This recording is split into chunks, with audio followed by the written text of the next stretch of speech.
One of the most common, I think, mistakes for what we do with kids is we forget to help them think through how to pay the bills.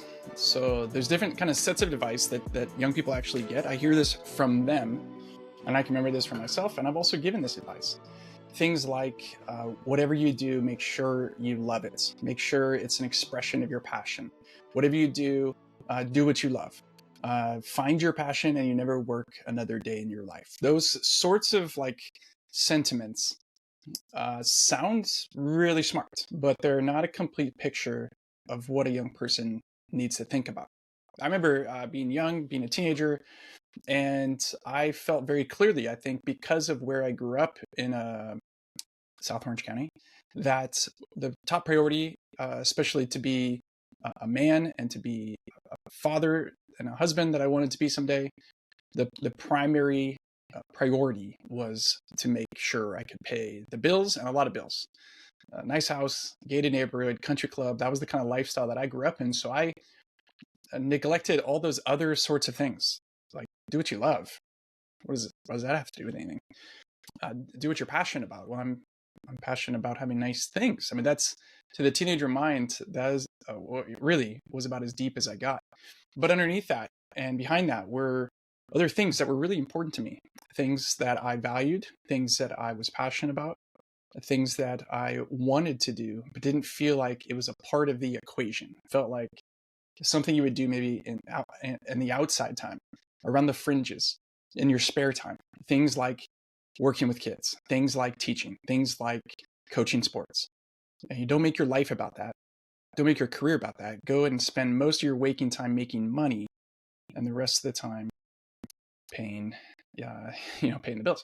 But the problem is, for many people, especially these days, when education costs, I mean, my alma mater, it costs an extraordinary amount of money to go to school at University of San Diego, an extraordinary amount of money to go there. And the idea of a liberal arts education continues to be, go to this place, in this environment, you're going to not only kind of discover yourself and find yourself, you're also going to learn how to think and learn how to operate in this world and have this global perspective. And that is, I actually believe that to be true to some degree, but I think we over-index on that. I think we oversell that concept. And I'm sure if you're listening to this, you would agree, or you'd be able to come up with your own perspective.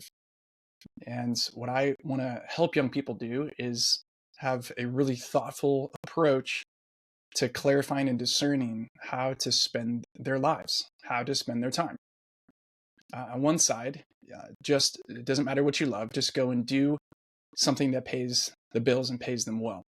And on the other side, it seems like this dichotomy of, no, do what you're passionate about, pursue arts, pursue nonprofit work, be a social worker, be a sociology major, be a psychology major, those sorts of jokes that continue to be told. The idea of pursuing your passion means you're going to be maybe happy and fulfilled, but broke as a joke. So the mistake that I see young people make, many of them, is by just pursuing their passions, just pursuing their interests and their values, and not considering or really being wise enough to understand how much life actually costs. Our youngest daughter is going to go to this field trip pretty soon through the Junior Achievement, which is a national organization. They have a local branch here. And I've been chaperone to this field trip in the past for one of my older kids. And it's an awesome day. It's like a mini town, a mini economy. And every kid gets a different job. There's bankers, there's Jack in the Box, there's an airport, there's a mayor. There's all these different jobs. In this simulation throughout the day, you have these different scenarios and you have to address them. You have to pay rent, you have to pay the lease, you have to pay the bills. And it gets kids to start thinking about this perspective that life actually costs money. Well, Junior Achievement has another program. It's for high school kids. I believe it's called the Finance Park.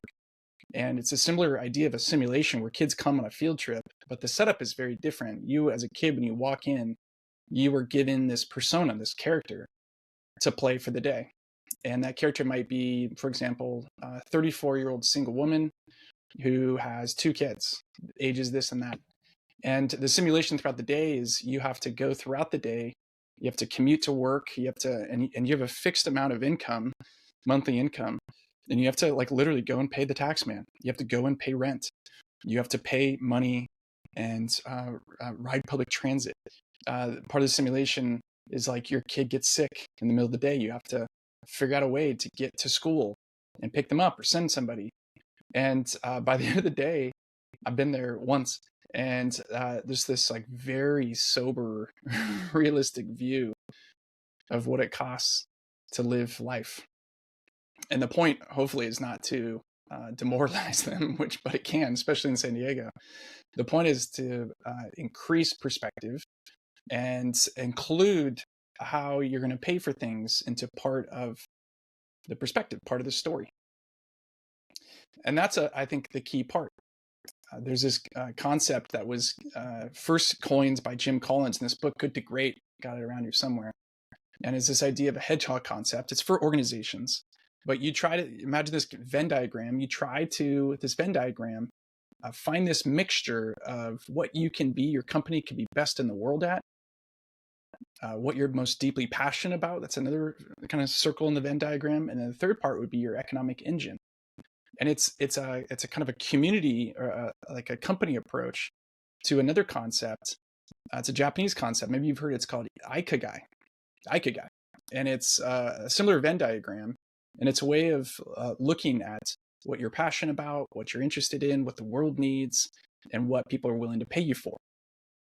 And it's a really, really useful, practical discernment tool if you use it well, if you really process each one.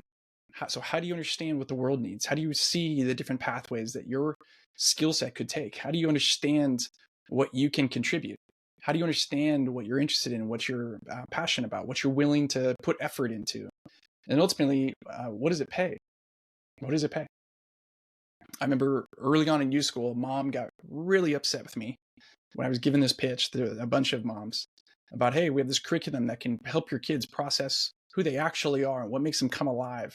And whatever she heard in there triggered a sense of fear for her, she explained later. And she got really agitated and really upset and just said, the last thing I want is my kids to get the message that they can be anything they want to do. And because they're going to be broke and they're going to be living at home. And it was just like, I was like, whoa, pump the brakes. And what I've always wanted to do for young people is help them balance all these different poles, these different kind of gravitational forces. Because a life that does pay the bills and yet lacks passion is not a life well lived, nor is it a life that's ultimately going to lead to success. The research shows if you're doing work, just for the money, you will not achieve as much or be as fulfilled in that line of work. And if you're just pursuing something you're passionate about, but it doesn't pay the bills, you're right, it doesn't. And in that tension, in that those polarities pulling in different directions, I think there's a great sense of clarity. So I'm going to leave in the show notes Ikigai, the model, the 4 different circles of the Venn diagram.